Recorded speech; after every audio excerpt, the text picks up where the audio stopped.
Today, we are diving into a critical skill for any statistician, using data to back up an argument.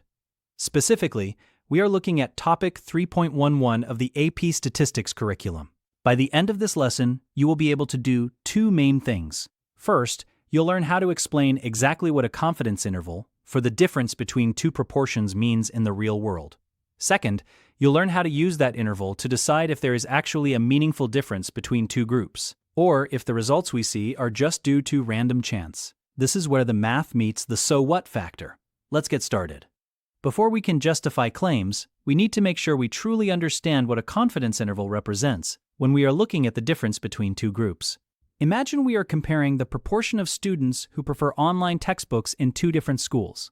We take a sample from school 1 and a sample from school 2, and we calculate the difference between their proportions. Because we are working with samples, we know our result isn't perfect. That's why we create an interval. But remember, the interval may or may not contain the true difference. Just because we calculated an interval doesn't guarantee the truth is inside it. Every time we take new samples, the interval will shift slightly. Next, let's look at the interpretation of the confidence level. If we say we are 95% confident, what we mean is that if we were to take many random samples of the same size from these same populations and build an interval for each one, about 95% of those intervals would successfully capture the true difference between the two population proportions.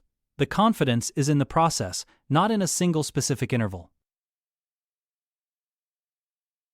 Now for point 3, interpreting a specific interval. When you are asked to interpret a specific interval, say from 0.02 to 0.10, you should use this standard phrasing.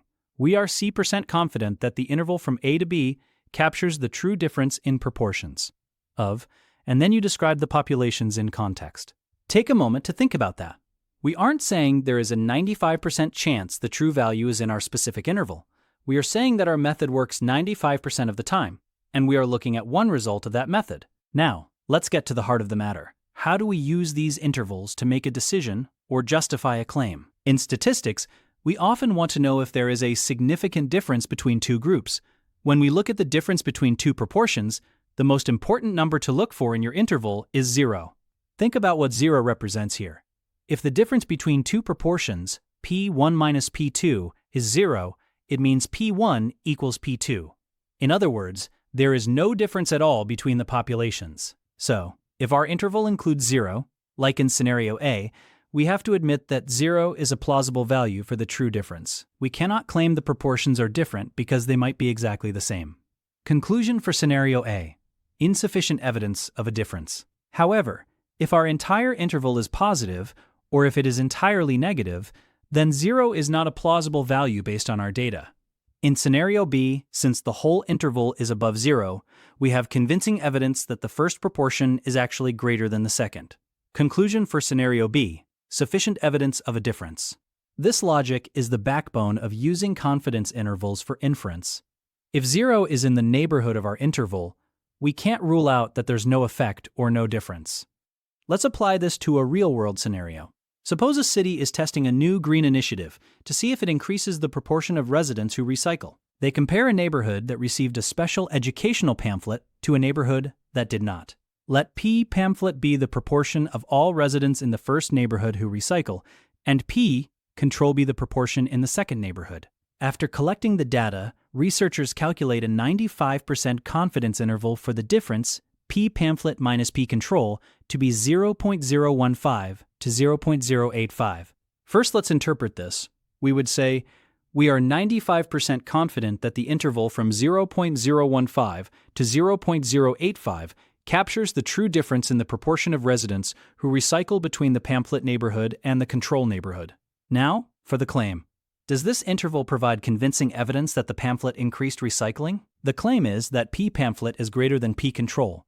This means the difference, P pamphlet minus P control, is greater than 0. Looking at our interval, every single value inside it is positive. Notice that 0 is not in this interval, because the interval 0.015 to 0.085 does not contain 0, and all values are positive. We have convincing evidence that the proportion of residents who recycle is higher for those who received the pamphlet.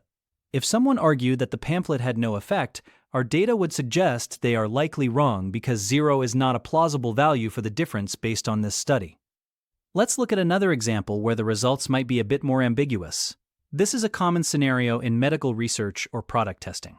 Imagine a pharmaceutical company is testing a new generic version of a popular allergy medication. They want to know if the proportion of patients who experience relief is different between the name brand and the generic version. Let P sub 1 be the proportion of relief for the name brand, and P sub 2 be the proportion of relief for the generic. They calculate a 99% confidence interval for the difference P sub 1 minus P sub 2. The resulting interval is negative 0.04 to 0.07. First, notice the phrasing of the interpretation. We include the confidence level, the interval values, and the context of the populations. Now, let's address the claim. Is there evidence that the brand name is better or that the generic is worse? Let's visualize this on a number line. The interval goes from negative 0.04 to positive 0.07. Notice that this interval crosses 0. Since 0 is contained within the interval, there is not convincing evidence of a difference between the two proportions. Because 0 is a plausible value for the difference, it is possible that P sub 1 minus P sub 2 equals 0, which would mean the medications are equally effective. Even though our sample difference might have been positive, say 0.015, the margin of error was large enough that we can't rule out 0. Therefore, we do not have enough evidence to say one is better than the other at a 99% confidence level. A common trap for students is confusing the interpretation of the confidence interval with the interpretation of the confidence level. Let's break down the difference clearly so you don't lose points on the AP exam. When you are interpreting the level, you are talking about what would happen if you did this experiment 1,000 times. You are saying that the formula we use is reliable. It's like saying a certain brand of net is designed to catch a fish 95% of the time. When you are interpreting the interval, you are talking about the specific net you just threw. You don't know for sure if you caught the fish this time, but you are 95% confident you did because of how good the net is. Notice that we never say there is a 95% probability that the true difference is between 0.02 and 0.10. Why not? Because the true difference is a fixed number. It's either in that specific interval or it isn't. There's no chance involved once the interval is calculated. The probability refers to the method before you collect the data. Take a moment to write down these two distinct templates. The interval. We are C% confident that the interval from A to B captures the true parameter in context. The level. If this sampling process were repeated many times, approximately C% of the resulting intervals would capture the true parameter in context. Now that we have the definitions down, let's look at how the wording of a claim dictates how we use the interval. Sometimes, a claim isn't just about a difference, but about a specific direction or a specific value. Let's look at an example involving teenagers and social media. Suppose a researcher claims that the proportion of teenagers who use a certain app is at least 10% higher than the proportion of adults who use it. A 95% confidence interval for the difference P sub t minus P sub a is calculated to be 0.12 to 0.18. Does this interval support the claim that the difference is at least 10%? In this case, we aren't just looking at 0. We are looking at the value 0.10. Notice that the entire interval, from 0.12 to 0.18, is greater than 0.10. Yes, this interval provides convincing evidence for the claim. Since the entire interval is above 0.10, all plausible values for the difference are greater than 10%. If the interval had been, say, 0.08 to 0.15, would it support the claim? In that case, the answer would be no. Even though much of the interval is above 0.10, it is plausible that the true difference is 0.08 or 0.09, which are both less than 10%. To have convincing evidence for an at least claim, the entire interval should satisfy that condition. This shows that your null value, or your point of comparison, isn't always 0. It depends entirely on what the specific claim is. Let's step through a complete AP-style free response scenario. This will help you see how to structure your writing to earn full credit on an exam. A school district is considering purchasing a new math software. They want to know if the proportion of students who pass their midterm is higher using software A compared to software B. Let P sub A be the proportion of students passing with software A, and P sub B be the proportion of students passing with software B. Random samples were taken for both groups, and a 90% confidence interval for the difference, P sub A minus P sub B, was calculated to be negative 0.03 to 0.11. We have two questions. Part A, interpret the confidence interval in context, and Part B, based on this interval, is there convincing evidence that software A results in a higher passing proportion than software B? For Part A, we follow our template carefully.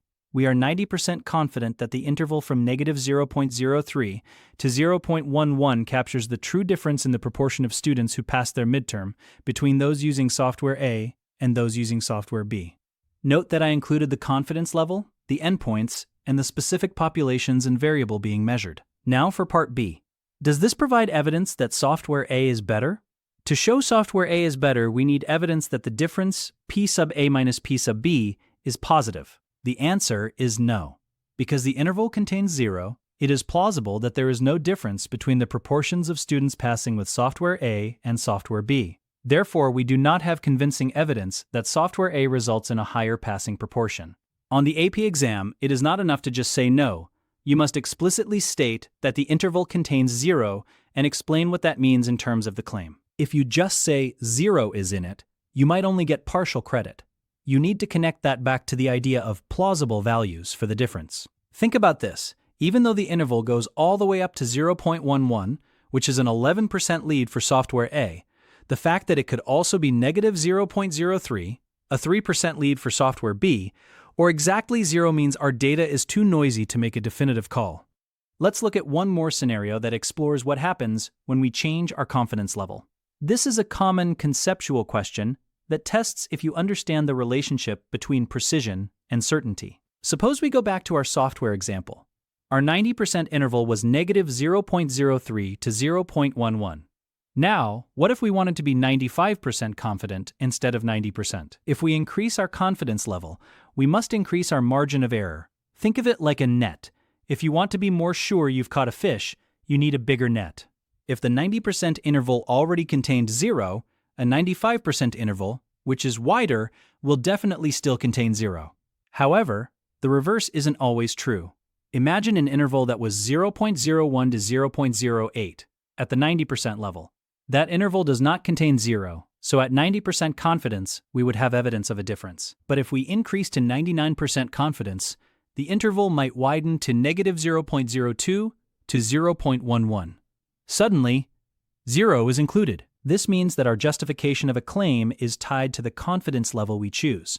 A claim might be supported at 90% confidence, but not at 99%. This is why, in professional research, we always state our confidence level up front. It tells the reader how high the bar was for the evidence we're presenting. Take a second to digest that. The wider the interval, the harder it is to avoid containing 0, but the safer we are that our interval actually contains the truth. To make sure you are fully prepared for any variation of this topic, let's look at a negative difference scenario. Sometimes the order of subtraction changes how we look at the numbers. A company tries two different scheduling methods to see which one leads to less employee burnout. Method 1 is a 4-day work week, and Method 2 is a standard 5-day work week. Let P sub 1 be the proportion of employees reporting high stress in Method 1, and P sub 2 be the proportion in Method 2. The researchers calculate a 95% confidence interval for P sub 1 minus P sub 2 and find it to be negative 0.22 to negative 0.05. Notice that this interval is entirely negative. What does that tell us about P sub 1 compared to P sub 2? If P sub 1 minus P sub 2 is negative, it means P sub 1 must be smaller than P sub 2. In the context of our study, the proportion of stressed employees in the 4-day workweek group is estimated to be between 5 and 22 percentage points lower than the 5-day workweek group. Because the interval does not contain 0 and is entirely negative, we have convincing evidence that the proportion of high-stress employees is significantly lower for Method 1. When you are writing your justification, always pay attention to which group is which. If the interval was positive, it would mean Method 1 had more stress. If it is negative, it means Method 1 has less stress. Don't just say there is a difference. Say there is evidence that the proportion for Method 1 is lower than Method 2. This shows you truly understand the relationship between the numbers and the real-world situation. Let's review the common misconceptions and pro tips for your exam. Mastering these will move your response from a good to a perfect score. The first pitfall is what we call the individual probability trap. Never use the word probability when referring to a calculated interval. Instead, use confidence.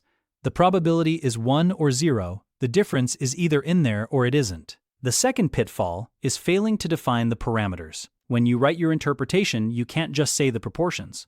You must say the proportion of this specific group who did the specific thing. Context is everything in AP statistics. To justify a claim effectively, follow this checklist. First, state the interval. Then, check if 0 is in the interval. Next, link the position of 0 to the claim. And finally, conclude in context.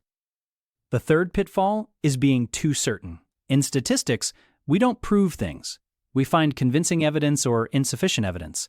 We are working with samples, so there is always a chance our sample was one of the unlucky ones that didn't capture the truth. Using words like suggests, provides evidence for, or is consistent with shows a sophisticated understanding of statistical uncertainty. Take a moment to look at your own notes. Have you been using the word prove? If so, cross it out and replace it with provides convincing evidence. This small change in vocabulary makes a huge difference in the eyes of an AP grader. We have covered a lot of ground today. Let's do a final synthesis of everything you need for topic 3.11. We started by understanding that a confidence interval for the difference between two proportions is an estimate of how much two populations differ. Key takeaways include the specific phrasing for interval interpretation, the interpretation of the confidence level through repeated sampling, and the power of 0. If 0 is in the interval, we have no evidence of a difference. If 0 is not in the interval, we have evidence of a difference. Remember, the logic of justifying a claim is essentially asking, is the claim's value a plausible result according to our data? Most of the time, we are checking if a difference of 0 is plausible. If it is, we can't claim there's a real effect. If it isn't, we have found something significant. If you can answer those 3 questions, 1, 2, and 3, you are in excellent shape for this section of the AP curriculum. Statistics is about more than just numbers, it's about the stories those numbers tell and the claims they can support. By mastering the interpretation and justification of confidence intervals, you've gained a powerful tool for analyzing the world around you. Great job today. Keep practicing those interpretations until they become second nature. I'll see you in the next lesson.